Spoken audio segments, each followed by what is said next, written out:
Welcome to my quick guide to the abilities and rotation of Susano Extreme. I'll be going over the abilities as they mostly appear in the fight, except the last two because I forgot about them at first when I was making this video. So let's let the revels begin! The first attack Susano will do, besides wild tank hits without any tail, is a variant on the extreme caution mechanic you would have seen in Baelsar's Wall. The variation of this attack was first used in the Ozma fight, and to pass it, you'll have to not take any action as the dice number above your head hits 0. You gain a debuff on your hotbar for it, and Susano also has an audio cue to tell you that it's happening. Next up is the main unique mechanic to Susano. He would mark a player with a red/orange symbol, followed by a knockback on that player. This will create a line of safety, you get it, along the path the player was pushed. If they are shielded, they won't get knocked back, and this can cause some problems, so watch out for that, but you can also use that to your advantage, because some of the lines of safeties you don't need to be knocked back for it. The knockback player will also be the target for two more mechanics. The first is that upon being knocked back, they will have a shared damage stack indicator, and they will also be targeted by any thunderclouds on the outside of the arena. The last mechanic of the first phase is called Razan Kaikyo, which are ground-based AoEs. You just have to move out of these. Stacking tighter has the advantage of having the boss targetable during dodging, because the plumes won't be all over the place, however tight stacking in Susano can cause visual problems with markers on players' heads. After this set rotation of the first phase, Susano will move to the transition. This phase is similar to normal mode, except for two things. Going into the Blade Shadow applies slashing resistance down, and everything hurts more. The mechanics of the fight are: one tank goes into the shadow and clicks a lot. The other tank needs to soak balls that are moving to the centre of the arena, and ensure that they don't hit the other players stacked under the sword. This then repeats with a swapping of the roles to the tanks. Once Susano clears the arena and fails to kill you all dramatically, you'll notice that there's a giant gash in the arena. There's three important things to note about this. Number 1, it splits the arena in half in regards to the lightning AoEs. Number 2, if you stay in it for too long, you sink down and you die. And number 3, people like to jump over it instead of walking, and it's quite fun to do that. Ukehi is a cast bar based raid wide, which means you can always see it coming. Next there's the thunder markers. There's two types of these, and they're introduced by your boy Susano saying different lines. You can also remember the rules. 2 sets of 4 move, 2 sets of 4 are stunned.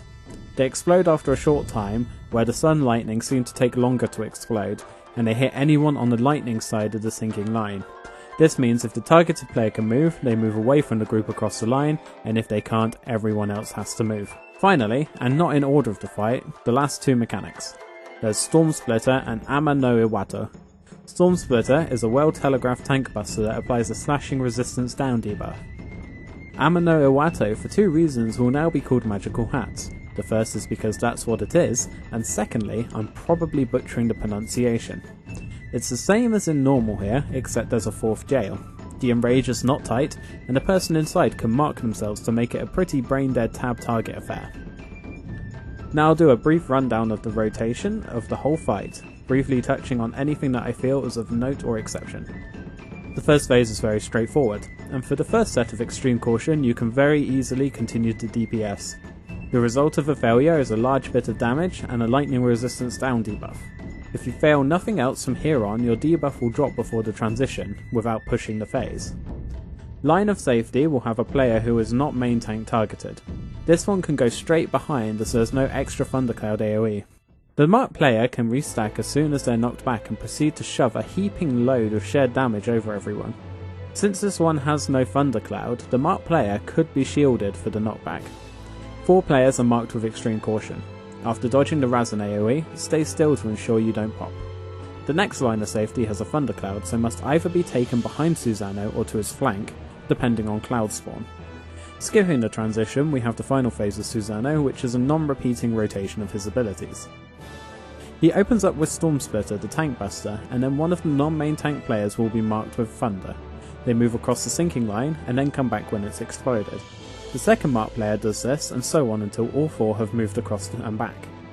After that of note, it is the 4 times Thunder after the buster. The second marked player will be the target of the Thundercloud line AoE, so this can be baited in reference to the cloud, although it's of little consequence since there is freedom to move for the party. After Magical Hats, the Thunder marked player will be stunned, so everyone needs to move across the arena to avoid the damage. Wait on the new side, and then move across when a new player is stunned, repeating for 4 Thunder marks. Extreme Caution applies on this line of safety, but there's no Thundercloud.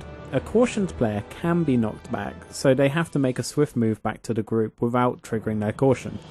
Stacking tight ensures no one is on the outside of the AoE, making the decision between being hit and exploding.